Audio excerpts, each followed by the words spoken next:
జిల్లా ఏలేరు జలాశయానికి వేగంగా వరద పెరుగుతోంది. నీటి మట్టం ప్రమాదకర స్థాయికి చేరడంతో అధికారులు గేట్లెత్తి నీరు విడుదల చేస్తున్నారు. దీంతో జగ్గంపేట నియోజకవర్గంలోని పలు ప్రాంతాలకు ముంపు పొంచి ఉండడంతో ఎమ్మెల్యే జ్యోతుల ఇర్రిపాకలోని ఏటుగట్టు ప్రాంతాన్ని పరిశీలించారు. అనంతరం ఆయన మాట్లాడుతూ ఏలేరు రిజర్వాయర్కు ప్రవాహం పెరగడంతో ముందు జాగ్రత్త చర్యలు చేపడుతున్నామన్నారు. నీరు విడుదల చేస్తున్న క్రమంలో లోతట్టు ప్రాంతాలు జలమయం కాకుండా ఏటుగట్టు వెంబడి గట్లను ఏర్పాటు చేశామని తెలిపారు.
నీరు వదలడం జరుగుతుంది.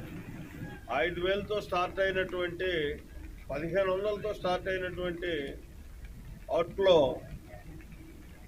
ఇవాళ 11,000కి వచ్చింది. ఇప్పుడు యాజ్ ఆన్ టుడే ఈ 11,000 20,000 దాకా కూడా పంపించాల్సినటువంటి అవసరం ఉంటుంది. లేనట్టయితే రిజర్వాయర్కి ప్రమాదం అయ్యేటటువంటి పరిస్థితి ఉంటుంది. ఈ పరిస్థితులను బట్టి చూసుకున్నట్టయితే ఏదైతే ఏలేరు పరివాహక ప్రాంత ప్రజలు ఉన్నారో వీళ్ళందరూ కూడా అప్రమత్తంగా ఉండాల్సినటువంటి అవసరం ఉంది. 20,000 క్యూసెక్కులు కానీ మనం కిందకి పంపించాల్సిన పరిస్థితి వస్తే ఈ వర్షం తగ్గకపోయి ఆ పరిస్థితి కొనసాగినట్టయితే మాత్రం పరివాహక ప్రాంతంలో ఉన్నటువంటి గ్రామాల్లో పల్ల ప్రాంతంలో ఉన్నటువంటి ప్రజలందరూ కూడా బయటికి రావాల్సినటువంటి అవసరం ఉంది. ఎట్టి పరిస్థితుల్లో ఇవాళ మధ్యాహ్నానికి 20,000 క్యూసెక్కులు కూడా కిందకు వదిలేటటువంటి అవసరం ఉంటుంది.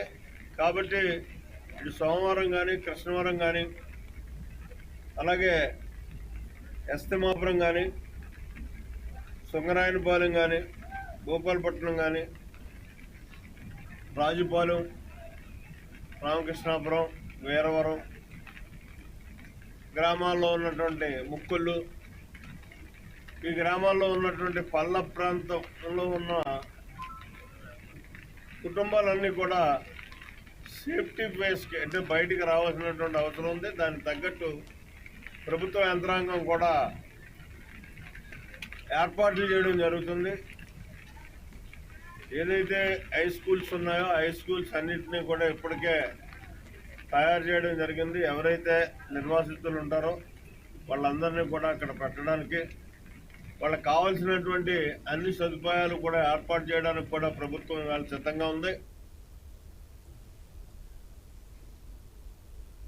అంతిమయాత్రకు కూడా